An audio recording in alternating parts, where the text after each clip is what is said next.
segue so that we know what we're doing. Next 45 minutes, another very inspirational panel. I think we'll be moving from what the opportunity is to what is it that we can keep dreaming of that maybe is not yet in the works or will be in the works. So the next and last session before lunch break will be the importance of human exploration for the benefits of humankind. This session is also a precursor to the two separate workshops that will be taking place this afternoon. The first one, From Earth to Space, will look at the transfer of technology developed for the use of the outside space sector to meet some of the needs on planet Earth. And we've heard some very good examples that have already come to fruition just now. The second, From Space to Earth, will look at how technological developments developed for space can be used in terrestrial pursuits. And it can include materials, medical pursuits or breakthroughs, IT, and obviously always with a look at artificial intelligence. I think maybe just one remark on AI, which is absolutely the underlying theme here, is that the applications are not just for the purpose of space exploration or bringing some technologies back to Earth, but also in certain processes that we may not be thinking about. So the entire supply chain and value chain of organizations and companies working towards space exploration can also be significantly enhanced through the application of certain AI or even generative AI technologies. So we'll also be delving a little bit more in that later this afternoon. So to set the stage for this additional inspirational session, I think we will hear from two keynote speakers. So Leonardo Mazzini and Stewart Bain, both ambassadors in their respective fields of expertise. And then we'll have a moderated discussion moderated by Anilkumar Dave. So I'll hand it over to you and maybe introduce yourselves respectively, and then we can wrap it up with the discussion. Thank you very much. Thank you. Thank you so much. Thank you so much, Enrico. Okay, so it's a sort of deja vu. Because the main aim of this panel is convincing you that space is awesome. So again, it's just to recall you. So I would like to invite on stage Stewart Bain and Leonardo Mazzini. Of course, I would request you to maybe give a very brief intro about yourself before your keynote. Let me start with this while they are just mounting on stage. I quoted previously, Chad Anderson, who was the first founder of SpaceX. You can say it. Let me quote the founder of the Italian language.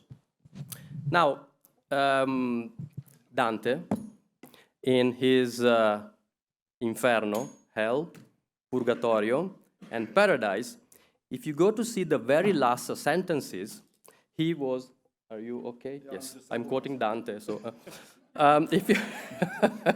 if you just go to see the very last sentence, he was quoting like, so after Inferno, after the hell, and going out, the very last sentence was, uscimmo a rivedere le stelle.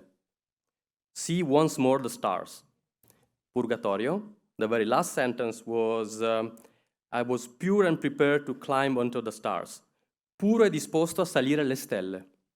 The very end, and the paradise, the very end sentence was, by the love that moves the sun and the other stars. L'amor che muove il sole e le altre stelle. So there has been this connection between the human being and stars that is depicted through the human exploration. So in this panel, we want to, of course, we ask you guys to give some inspiration, but most of all, to answer the very hard question, why we go to space? Why is important to explore and have the human exploration mission, and what are the benefits from the humankind? And to do this, you have only 5 minutes to answer this very easy question, but I'm pretty sure you will make it. So we have these two keynote speakers. Thanks again for being with us. And then we have an interesting panel, a conversation with an astronaut. So let's see how it goes and if you can answer to this question. Thanks for being here. I don't know who wants to start. So okay, so again, who came from the longest journey? So Saint-Jacques. Ok, so Leonardo. Come vuoi? As you like. You have slides. I have a short presentation. Okay. So you can come here so that if you want to take pictures, it's like you remember Twins, the movie with Danny DeVito and Arnold Schwarzenegger. Of course, I'm Danny DeVito and he's Arnold Schwarzenegger because we discovered we are the same. I don't look. So you can put my presentation, please.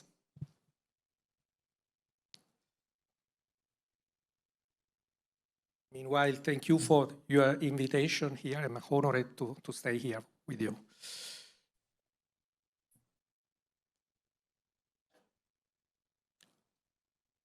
Dave, you cited Dante. Dante. First slide, please. Ecco. I will start with another poetry. Why are you there, moon, in the sky? Tell me. Why are you there, silent moon? You rise at night and roam, contemplating deserts, then you set. These are the first sentences of a poem from a famous Italian poet, Giacomo Leopardi, the night song of a wandering shepherd in Asia. The poet speaks to the moon as to a friend to share his own feelings.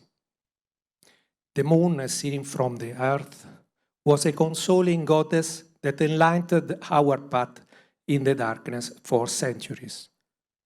We can find similar sentences in a lot of poetry all over the world, from the Chinese culture to the European, to the American, to the English-speaking poetry. The myth of the moon and the stars of Dante, faded after Galileo. It was the first man who saw the craters on the moon. The moon was not a perfect sphere, but had craters, and we will see later how much important today are those craters. And for most people, after Armstrong uttered the sentences, that's one small step for man, one giant leap for mankind. Now we are there. We are on the moon. But the incredible discoveries brought back from that expedition have motivated a new mythology, the space exploration. It is a mythology that we live not as a dream, as a fantasy, but as a real, rational project all over the world, motivated by technical and well-sounded causes. The perspective nowadays has changed. Now the visual is from the moon to the earth, and from the moon to the universe. And we have in this slide 3 perspectives created by artificial intelligence images: the shepherd, the astronauts looking at the moon and working with vegetables and artificial intelligence, and the astronauts looking at the universe. The vision of the Earth gives us the right perspective of Earth climate challenges.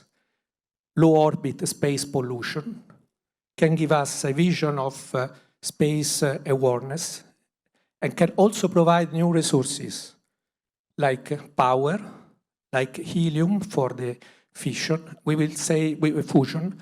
We will speak of these possibilities later. The vision of the universe instead gives us the possibility to project a true space civilization, which is not a dream.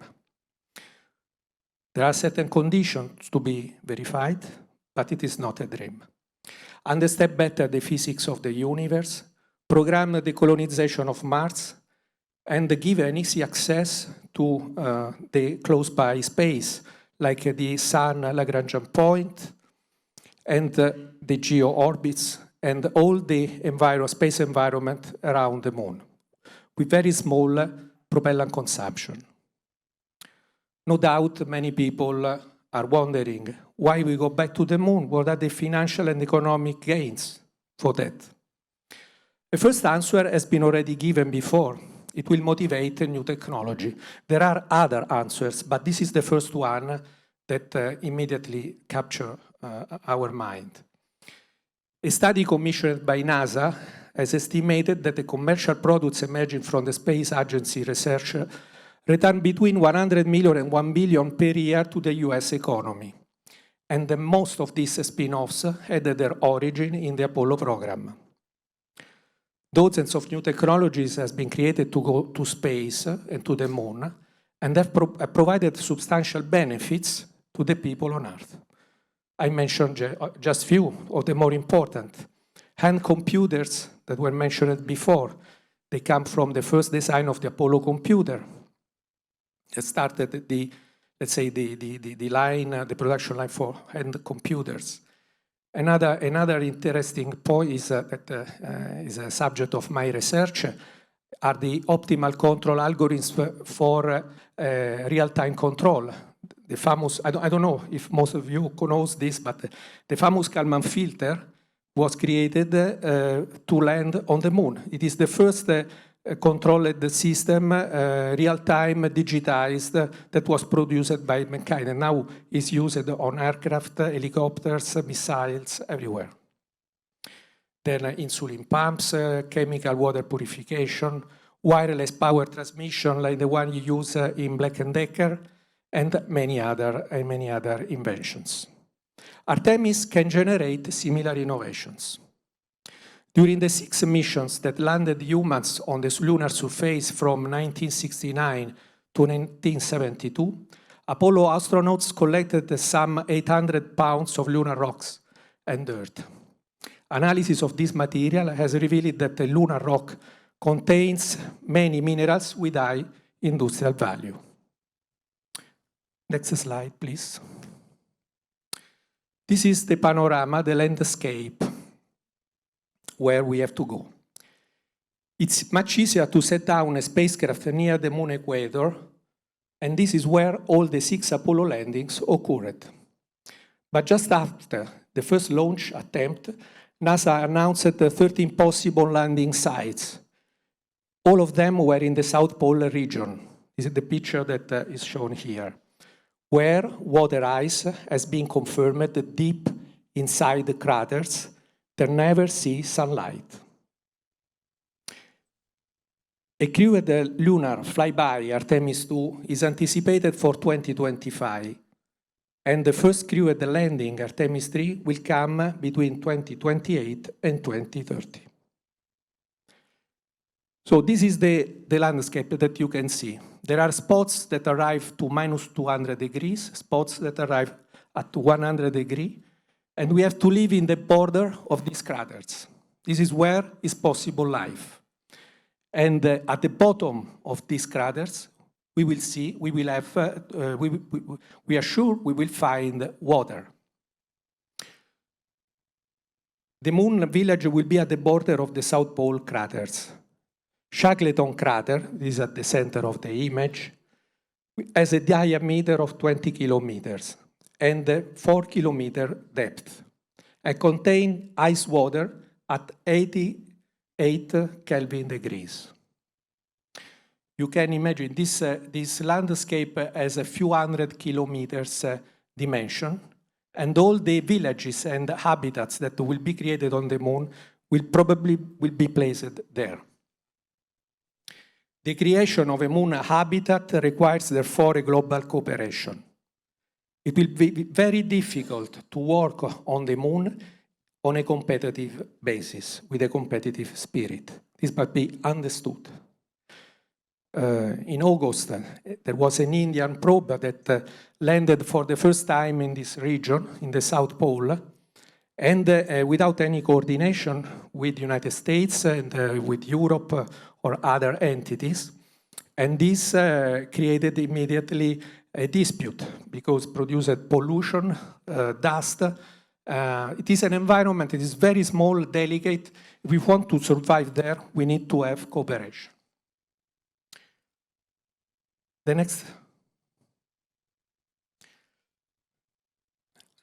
Thus, the moon inhabited area will have a crepuscular landscape of few hundred kilometers where immense opportunities exist. We are studying the infrastructures for this system, like power generators, both solar and nuclear, navigation and communication system based on satellites, rovers and robotics for the extraction and transportation of oxygen, hydrogen and water, helium, how to create and engineer regolith houses, greenhouses and solar towers in an environment with low gravity, and then also how to set up a computing system based on clouds for high-power computing to sustain artificial intelligence and all power, high processing needs. There must be also, that will be facilitated by the presence of cold traps. You have seen that there are spots below the craters that are very, very cold. And there we can have a very good heat dissipation that today is a problem for our application. I'm out of time. 1 minute.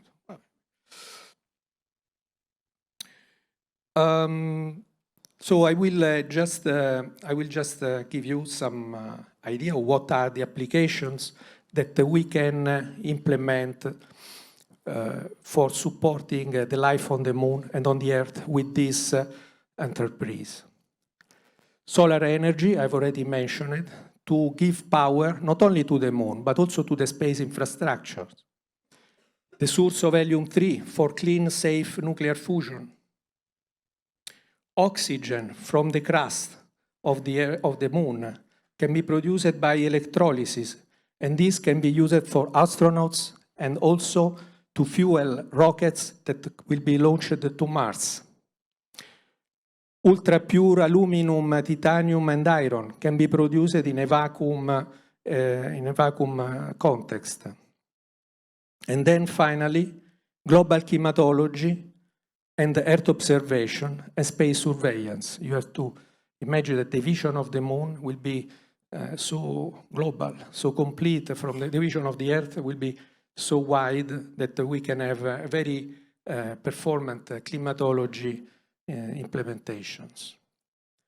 And we can have from the moon also a good understanding of the universe. From the crater history, we can study the solar system, radio astronomy without any interference from Earth, universe watching and sensing. We can even use the moon as a sort of detector for gravitational waves because it is extremely silent from a geological point of view. We can build spaceships on the moon because using the titanium and the aluminum that we extract there, we can let's say we can manufacture directly the spaceships on the moon. So all this give the image of a village that will need to be extremely autonomous in manufacturing, in planning, assistance, and AI will be extremely important for that, together with robotics. Please put the last slide, which finished my talk. This is our test facility for the moon testing of robots and rovers. Thank you very much.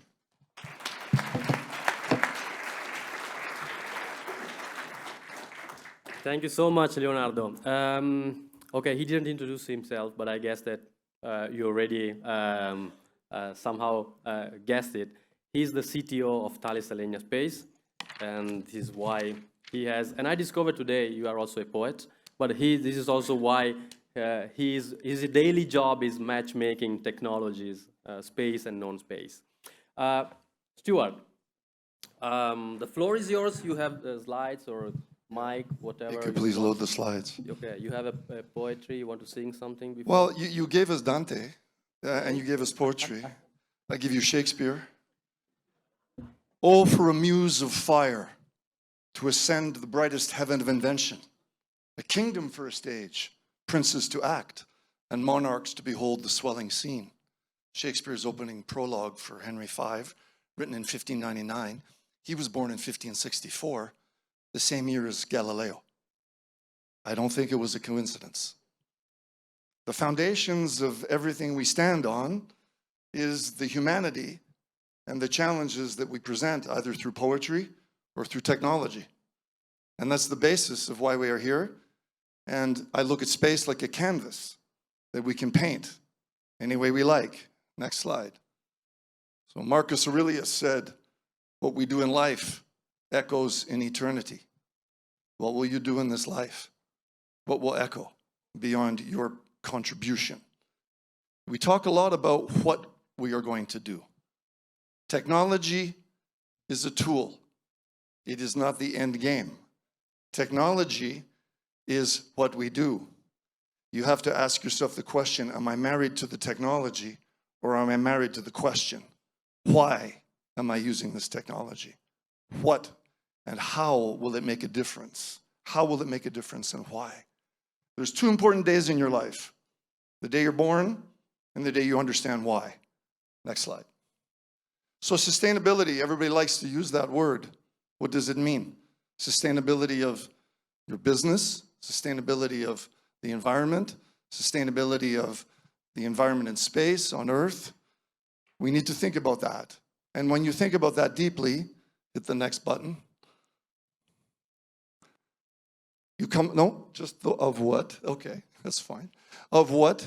You start to get towards the focal point of why are we doing this?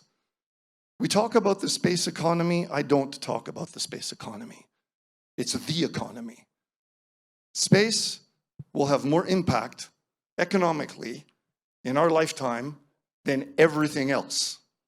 It is the economy. It's not the space economy. We don't talk about the Earth economy. I opened a donut shop. I don't say I have an Earth economy business going. We have the economy. Space is the most important facilitator of that economy. It's the backbone of everything we do now. It will be the future infrastructure of everything we will do and dream of in the future. Back to the canvas reference. Next slide. And how are we painting that canvas? The same way we painted the canvas on Earth. We have 125 million pieces of uncontrolled objects flying around in space, creating a fuzzball around the Earth that threatens access to space and everything that that gives us. Earth observation for climate change, telecommunications, GPS, everything we rely on, everything we do, and there is no backward compatibility between current satellite systems and landlines. We don't have that capability. Mentioned earlier, at least a 1.4 trillion up to $2 trillion economy in space, but we get 7 million warnings a day of collisions. 15,000 of those are within 10 kilometers of each other. Arthur C. Clarke said in 1996, Arthur C. Clarke, 2001: A Space Odyssey, British scientist, he said in 1996 in Indonesia, within 30 years we will lose access to space. I hope he's wrong. It's my business to make sure he is. There's 300 trillion cubic kilometers of space from low Earth orbit all the way out to geostationary. It has to be monitored. It has to be protected. Like your garden, you have to nurture it. Gardening, like culture, grows regardless of what you do to it. It will grow wild if you don't pay attention. So you must be good gardeners. I like to garden tomatoes. Next slide. Kevin Page, Canada's first parliamentary budget officer, and I had a discussion about the value of our natural resources. He just happens to be my neighbor. It was estimated by the Living Planet in 2018 that our natural resources are worth $125 trillion a year. I bounced that off Kevin. He said, sounds low. And how do we treat that environment? How do we treat that most valuable resource? I think the picture sums it up. We must take ourselves a little bit more seriously as leaders and as people who can make a difference in a positive way. Technology, as Einstein said, is like an axe in the hands of a mass murderer. So you have to think about why you have developed technology and what specifically you're going to do and how you're going to do it. Collaboration at the foundation is the key. This is the 5th conference of Canada-Italy in 2018. NorthStar signed an agreement with Telespazio and the Space Alliance, Thales, Alenia Space. So we are at least as old or maybe 1 year older than this conference. International collaboration to solve problems like this. That's what it's about. Next slide. So we're going to launch, if Rocket Labs gets their anomalies resolved, sometime in December, our first 4 satellites to do this with the help of Spire building our satellites in Glasgow. Next slide. How does it work? Hit play. Hopefully it works. If not, I'll just keep talking. No? Hit the play button. There we go. So the best way to monitor space is from space. The best way to monitor your kids in a swimming pool is with a lifeguard at the swimming pool, not at home watching it on a video or 36,000 kilometers away. So you build a constellation of satellites. Each one of those beams represents a field of view of a telescope that looks out through our satellite to low Earth orbit, medium Earth orbit, geostationary orbit, cislunar, and starts to pick up objects as it passes. The more times you see an object as it passes, when it's moving at 7 kilometers per second, the higher your accuracy of locating it. So the higher your accuracy of locating it, the better maps you can build, better location, the better navigation, and the more sustainability of the space. Yes, we do have to launch satellites into a congested space to make this happen, but we also have to use trucks to paint lines on the highway. You need to have a way of guiding yourself when you're in space. That's the space fence. Imagine how many more times we'll pick up an object as it flies through space than the space fence will. It's a fixed place on Earth, and we're moving with 24 satellites in a constellation. So we'll wait for this to run out and go to the next slide. At the end of the day, next slide. At the end of the day, it's not about just cleaning up our mess. It's not about collision avoidance. It's about big data. Think about the 1970s, if you can, about how we used GPS. Well, we didn't. We had GPS, but now it's in everything. So the position of everything in space and the way to interconnect objects or satellites or active satellites in space is through active positioning. And that's what NorthStar will bring. Last slide. I leave you with nothing. Sunyata, Buddhist meditation. Om Mani Padme Kum. We are nothing in this universe. We are a blip in a 100 billion year history. So we are nothing other than our interdependence on each other. And we're talking today about interdependence between Italy and Canada, but it's an international interdependence that brings us all together. So if we realize that once we get outside of our egos and we reduce ourselves to nothing other than our natural need to be interdependent on others, then the why and the how will become a lot clearer. So I wish you a good conference with that.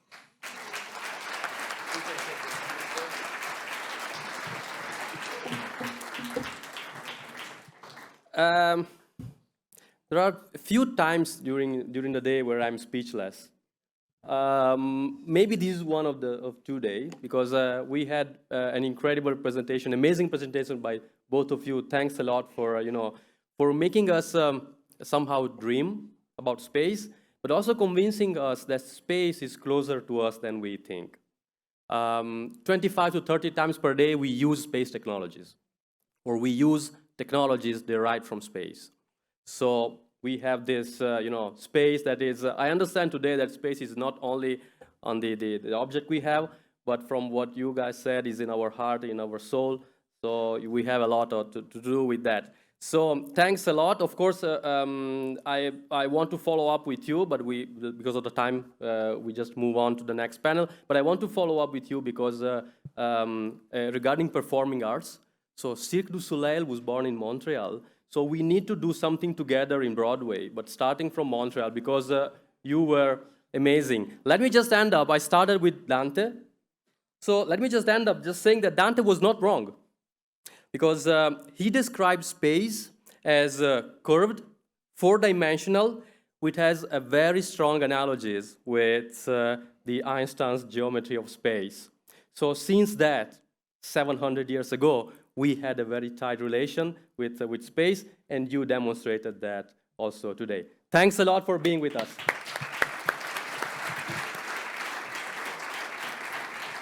Thank you so much. Okay. Oh, yes. Thank you so much. Okay, let me just, we are running a bit late, but I think that it was really worthwhile having this inspirational talk. And I would not say that we are now going back to Earth, but we are still remaining on that, let's say, orbital level, so a bit high. I would love to invite, I already see Roberto connected with us. Hi, Roberto. Can Hello, you hear Dave. us? Can you see us? Nice I having can you hear here. you, can see you. Yeah. Hi, Roberto. Thank Thanks you. a lot Thank for you. accepting the invitation. I know you are you have a very tight schedule, but thanks for being with us. Let me just, with further ado, invite also the other two panelists with you here. So Giovanni from MDA. Okay, sorry, I've been flashed by the light, so I cannot see you. And Abdo. Where is? Ah, okay. Sorry. Also, you are just surrounded.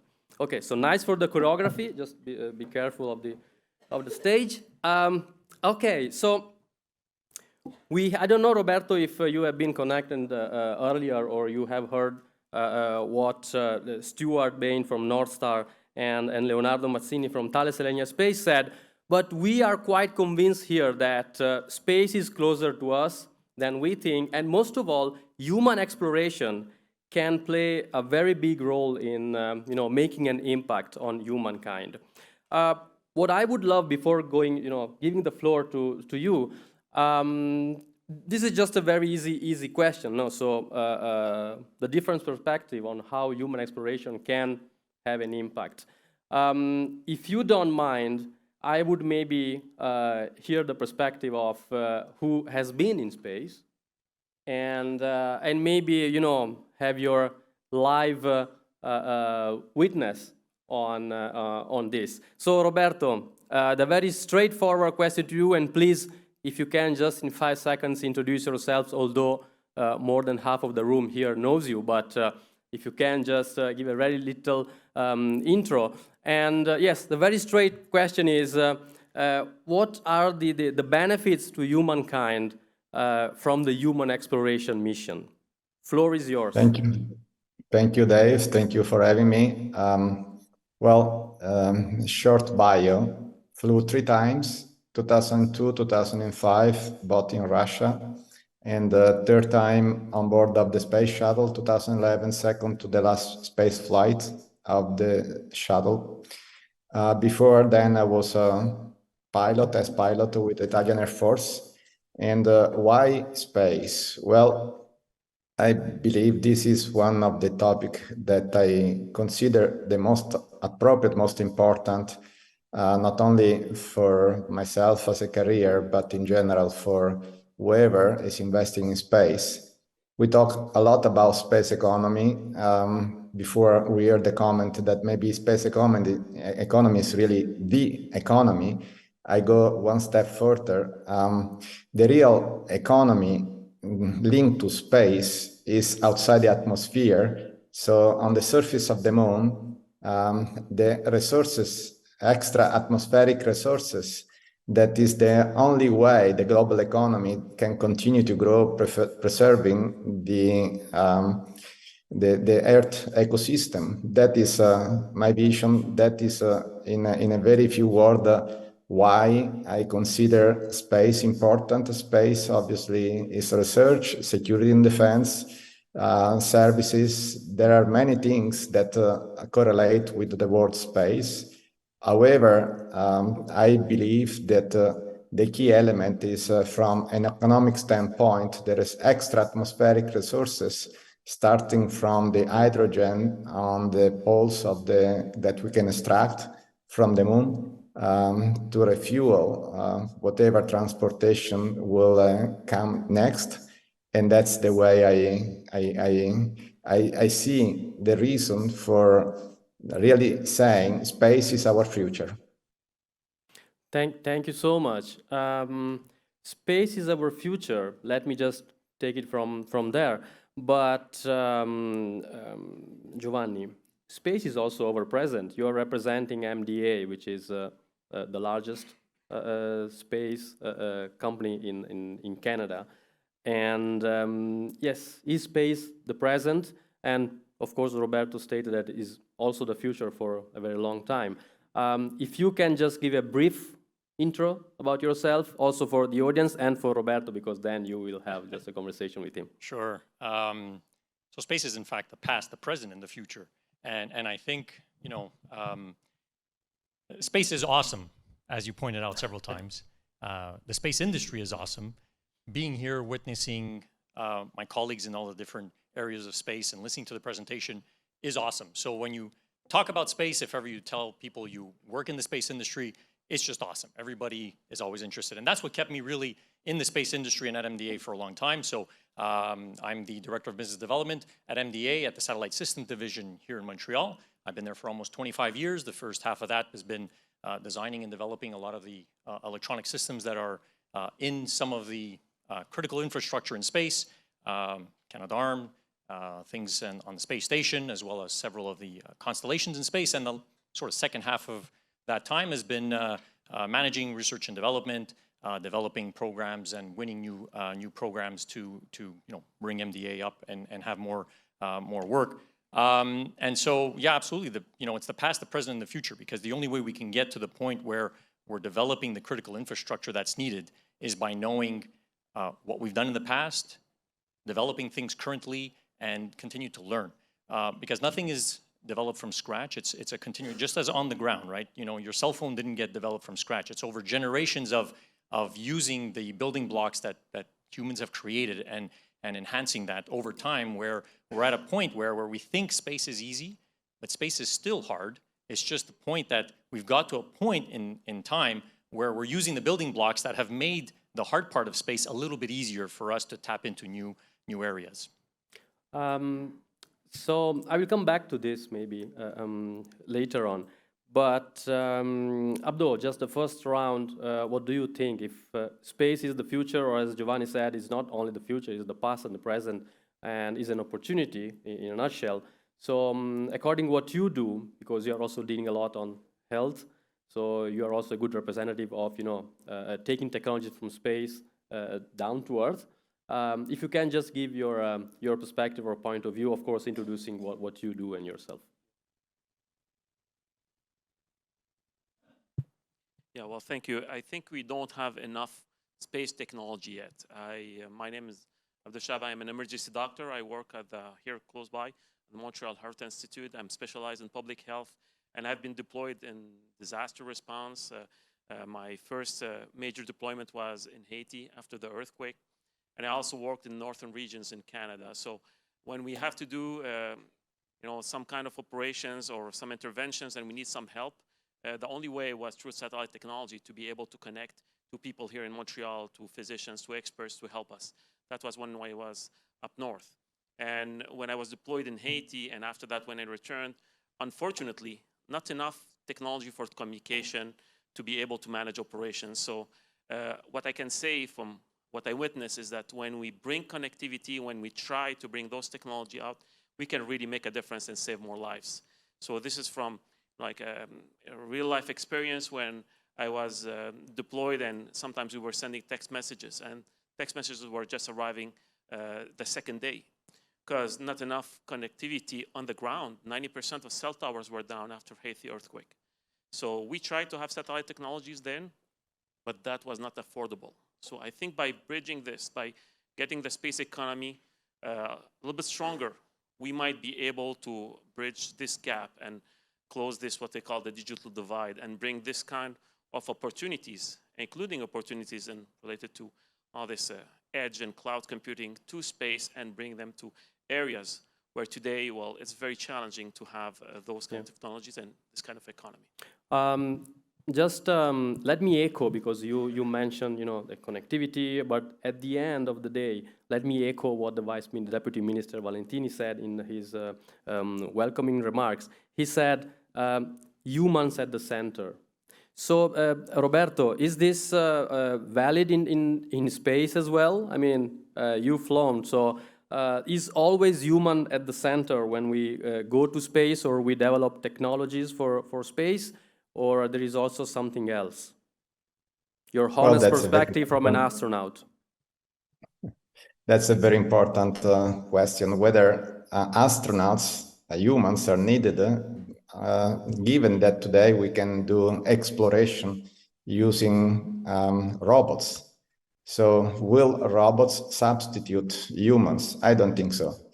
I think they will go hand in hand. Obviously, if we talk about Mars, all we have done is robotic explorations, but at a certain point, whenever there will be a suitable transportation with the distance of Mars, the difficulties in controlling real-time whatever, yes, artificial intelligence, but nothing will substitute the human presence on the surface of the moon or on the surface of Mars or wherever.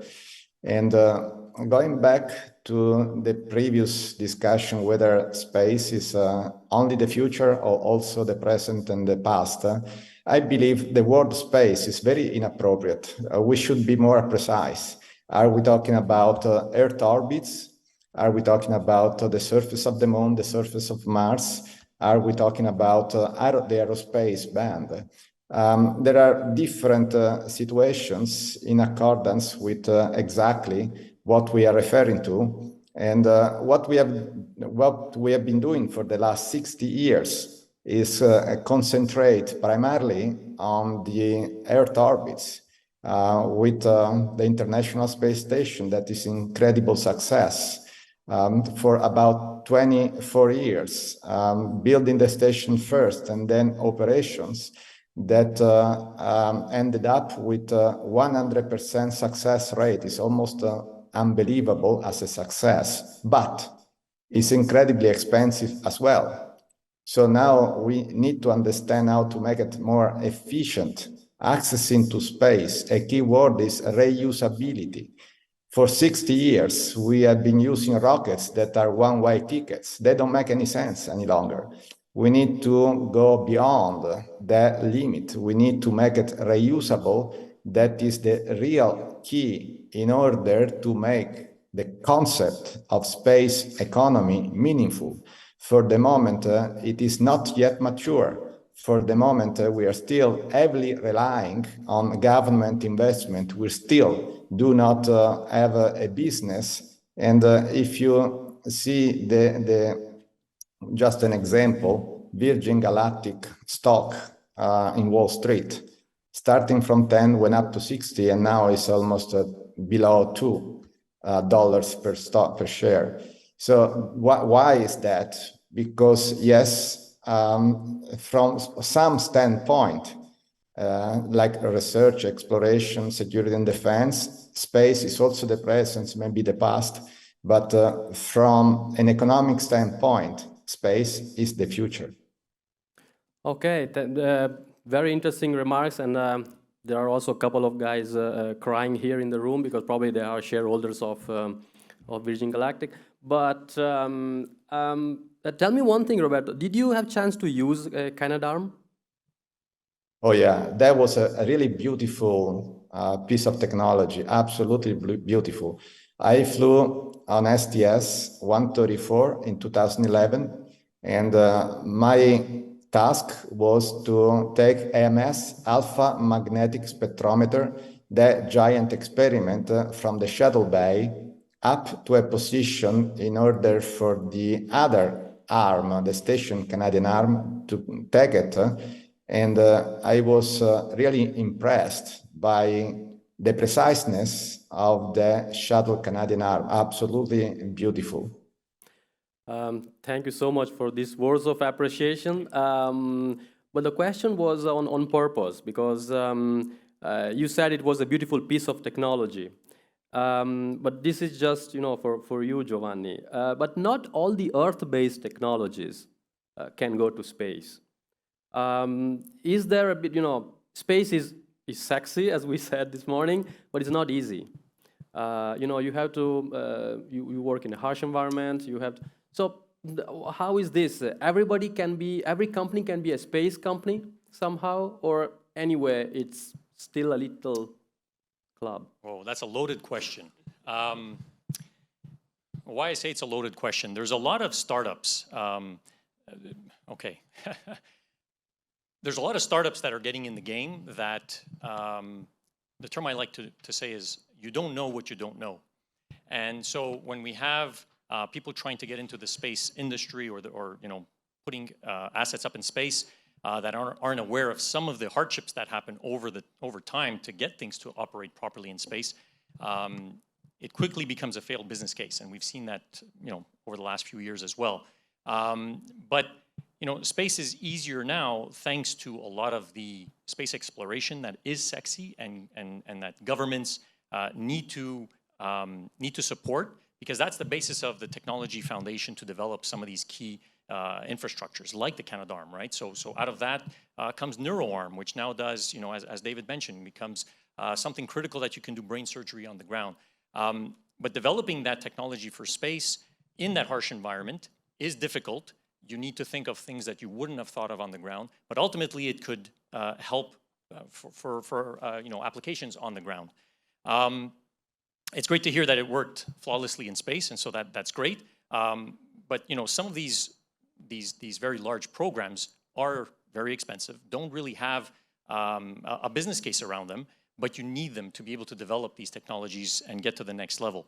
Now, when we talk about, space is sexy, space exploration is often sexy, and I would maybe correlate that to a rock band where the lead singer and the band is actually the space exploration, the astronauts, the Canadarms, the rovers. Those are generally what's out there and makes everybody so excited and interested in space.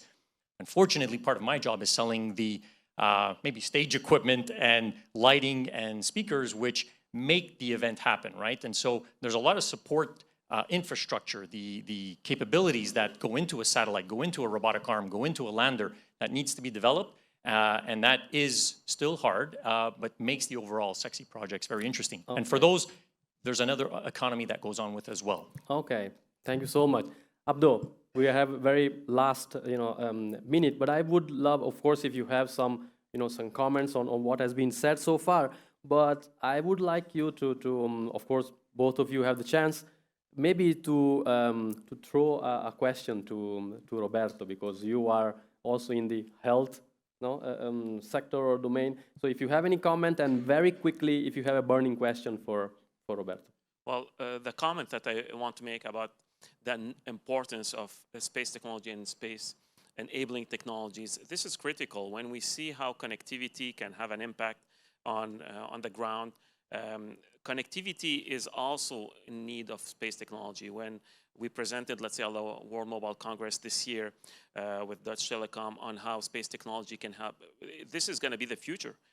With the expansion of the needs of connectivity, satellite technology is already taking, being under the spot in terms of providing, enabling key activities in humankind. And what I think will be the next generation of let's say, technologies for cell networks will take a huge advantage of existing technology in space, and will have a huge impact in terms of parallel economies that will be there. And one of the elements that is very critical in space is like, well, what happens if there's an emergency? What happens when there is something unexpected? We're talking about how the regulations are trying to regulate all the, let's say, the aerospace. So, but then what happens in space and with all the launches and the possible accidents and all this. So the critical aspect is what happens when there's when there's an emergency, and for someone who has been in space, well, that will be my question is, okay, how do we react? So Roberto, how you treat emergencies in space, unexpected in space, and then the closing remarks, because we are almost done with this amazing journey this morning. So the last words to you, and of course, if you can answer to Abdo's question. Well, obviously, that's a very broad question. We would need one full day to discuss possible emergencies in space, depending whether you are on board of the International Space Station or Soyuz, or you were on the shuttle now, Crew Dragon.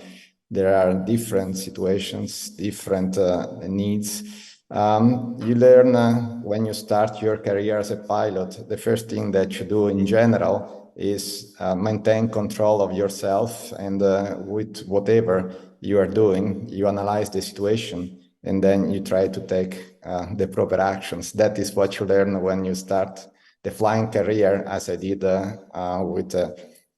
when I went through my test pilot and pilot license, and that's what I kept throughout my career as an astronaut with 3 space flights. But closing in general, yes, space is absolutely the challenge, but it's also the opportunity. And I would like to close with the underlining the importance of creativity. We already discussed one key word that is reusability to access space. That's where we need to make improvements.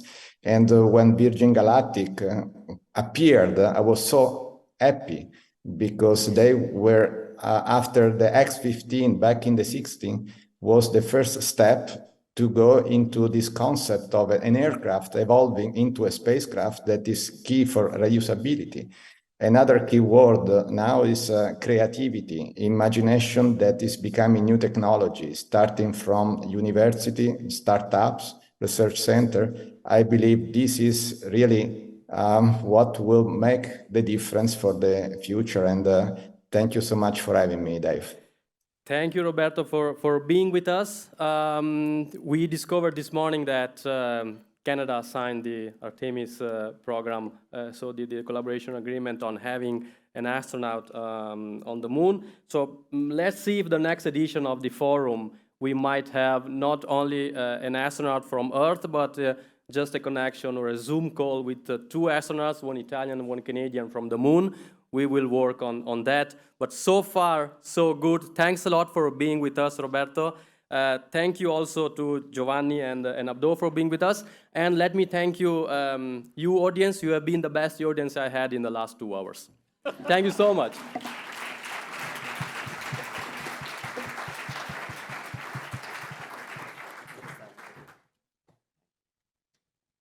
Excellent. The coveted moment where we actually do come back down to Earth for lunch.